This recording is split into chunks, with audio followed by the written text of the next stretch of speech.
एक सुंदर सी कन्या थी, ब्राह्मण की कन्या थी। एक पंडित जी थे, बड़े संस्कारी ब्राह्मण थे। उनकी कन्या बहुत सुंदर थी, लड़की बहुत सुंदर। उनका एक सुंदर घर में योग्य लड़के के साथ कर दिया विवाह। लो भैया, वो पति पत्नी हो गए। सुंदर लड़की अब किसी की पत्नी बन गई और वो अपने गृहस्थ में चली गई। अच्छा, उनके पति जो पंडित जी थे वो थोड़ा कहीं जाते होते थे, पूजा पाठ करने, कहीं बाहर भी जाना। अब वो पत्नी जो अकेली घर में रहने लगी, बड़ी सुंदर थी, तो उनके पास ना कोई पुरुष आया बैठा, ऐसे करते करते उनका किसी और पुरुष से संबंध हो गया और ऐसी उसकी आदत बिगड़ गई कि अब वो पराये मर्द का रोज संग करने लग गई। एक दिन उसके पति को पता लग गया। पति आए रात को, उसके घर में कोई और भी था। अब पति बोले कि मेरी पत्नी तो बिगड़ गई। उन्होंने अपनी पत्नी को घर से निकाल दिया। तो गलत करने लग गई, सुधर जा, जा अपने मायके को, गुजर मायके रहना, सुधर जाएगी तो आ जा, तुझे मौका दे रहा हूं। वो चली गई मायके। पति को लगा कि मायके रहेगी, बाप बाप समझाएंगे, सुधर जाएगी। पर मायके में अब कोई रोक टोक नहीं थी, आजादी। तो वो पराये पुरुष की आदत तो लग चुकी थी। तो वहां भी पराये पुरुषों की कमी कहाँ है, वहां भी पराये पुरुष मिल गए और उनके संग भी रहने लगे।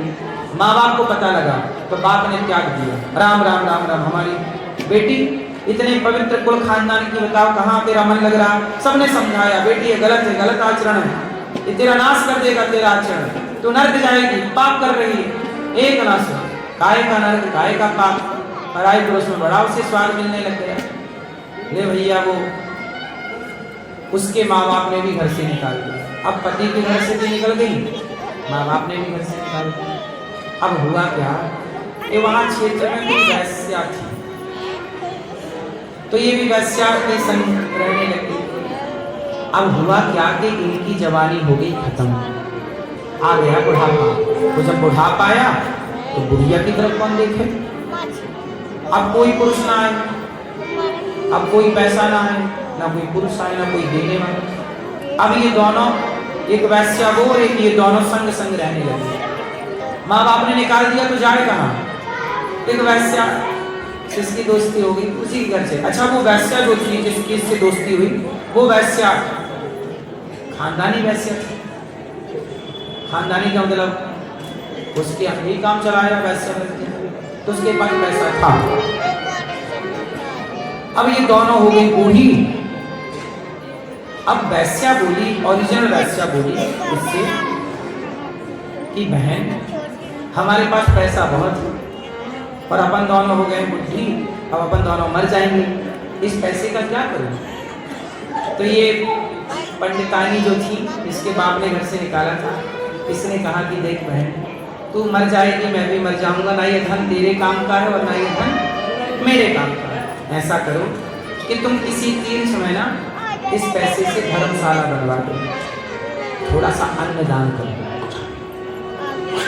वैश्या ने कहा बात तो ठीक है, ठीक तो वैश्या, पर उसने सोचा कि पाप तो है ही, चलो थोड़ा सा पुण्य हो। तो तीर्थों में धर्मशाला बनवाई और जितना उसका धन था अन्नदान में लगा दिया। जो भी आए साधु संतों को भोजन बांटे, दाल चावल सब्जी रोटी। करते करते दोनों मर गई। संयोग देखिए, दोनों एक ही दिन मरी। दोनों मरी तो दोनों गई कहाँ, यमराज जी के पास। यमराज जी लंबी बड़ी बड़ी आंखें, लाल लाल।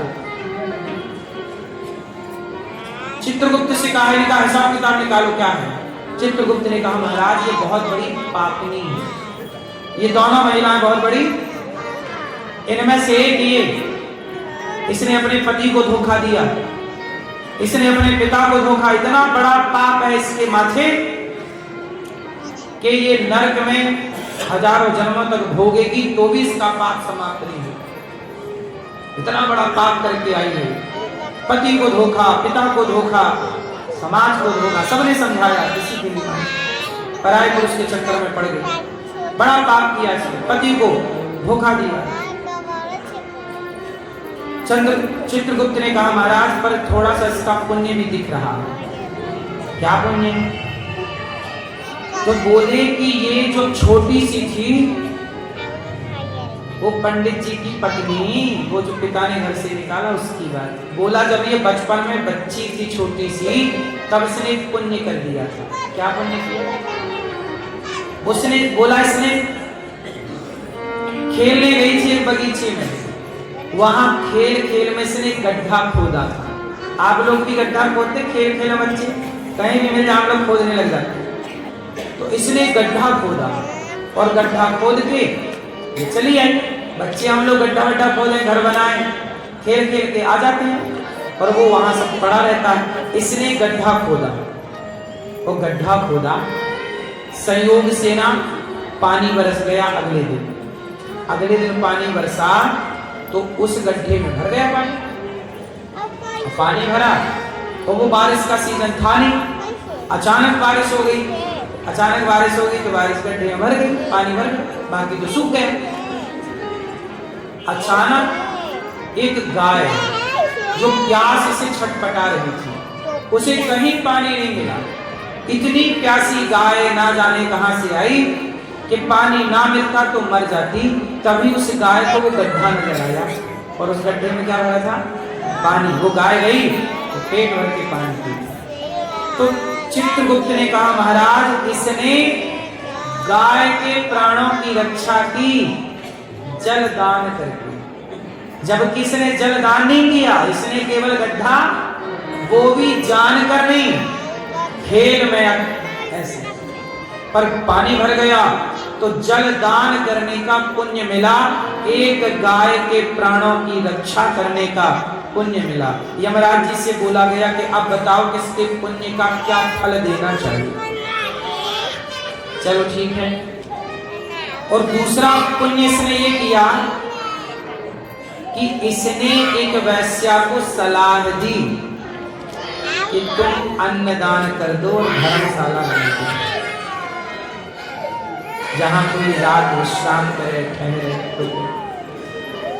इसने 1 रुपया का दान नहीं किया, पर इसने किसी को दान करने की प्रेरणा दी है। ये 2 पुण्य इसके, बाकी पूरा पाप है, इसे न डालो। अब यमराज जी पूरा हिसाब किताब लगाए कि इसके 2 पुण्य हैं, उसका फल क्या हो।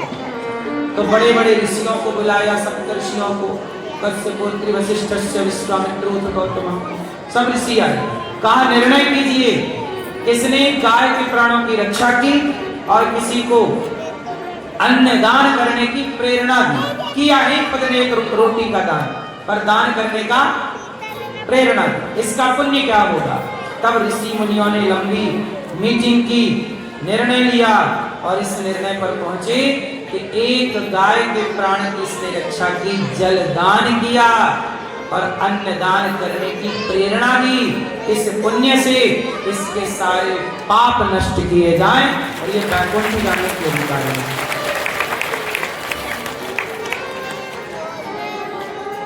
धोखे से भी कोई पुण्य हो जाए ना, वो भी हिसाब में जुड़ता है और वह पुण्य इतना प्रभावी कई बार हो जाता है कि सारे पापों को भस्म कर डालता। वो पाप पर क्या भारी पड़ गया?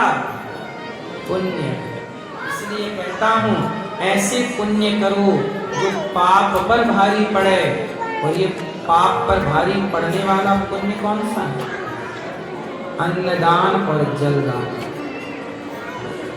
तुम अन्नदान नहीं कर पाए ना, तो दूसरों से करा दो। भैया तुम्हारे पास है, हमारे पास तो नहीं, हम गरीब हैं, तुम कर सकते हो थोड़ा, तुम भी वृद्ध माओ के लिए अन्नदान करो। गौरी गोपाल में संत जन भोजन करते हैं, तुम भी थोड़ा कर दो। तो आपने किसी को कहा और उसने आपके कहने से कर दिया, तो वह भी पुण्य है। जलदान, गौरी गोपाल गौशाला में 400 गैया, 125 नंदी गाय यहाँ पर पानी पीती है। हम लोग पानी पता है बाजार से खरीदते हैं गायों के लिए, क्योंकि वृंदावन का पानी खारा है। जो हम लोग बोर करते हैं ना, तो पानी क्या होता है यहाँ का? खारा होता है। तो खारा पानी गैया नहीं पीती। अब पिलाओगे भी तो बेचारी मजबूरन पिएगी, पर खारा पानी गैया पीती है। तो हम लोग ना टैंकरों से गाय के लिए रोज 2 टैंकर 2-3 टैंकर सुबह, 2-3 टैंकर जितने भी हैं शाम को आते हैं और गायों का पानी मिलता है। तो गायों के पानी पीने के लिए हम लोग टैंकर बुलाते हैं मीठे पानी के, तो वो जलदान है। तो ये सेवा आप ले सकते हैं कि जलदान हम करेंगे, गाय की पानी की सेवा करेंगे, 1 टैंकर पानी हम देंगे, कल का पानी की सेवा हमारी ओर से, जो भी टैंकर की सेवा होगी वो सेवा है। मतलब 1 टैंकर ना 400 रुपए का आता है पानी, 400